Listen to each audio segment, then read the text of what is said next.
આજે નવી વાર્તા કરું.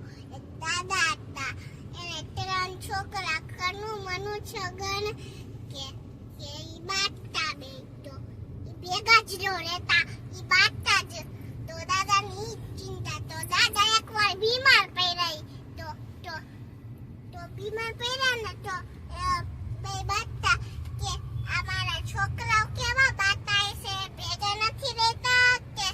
તો બાપુજી કનુ, મનુ ને છગન બોલાવી. કનુ, મનુ, છગન આયા હાલો. તો આવ્યા હો કે હા બાપુજી આવી ગયા છીએ. તો એને બાપુજીએ કીધું કનુ, મનુ, છગન, કનુ, મનુ, છગન બબે લાકડી લઈ આવો.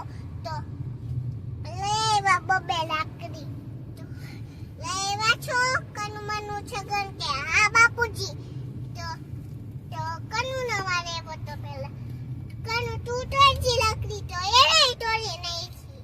તો મનુ નો વારે તો મનુ તું તોડજી લાકડી. તો એને તોડી નાખી. તો છગન નો વારે તો છગન તું તોડજી. તો એને તોડી નાખી. તો લાકડી તો તૂટી નાખી. કનુ, મનુ કે મમ્મી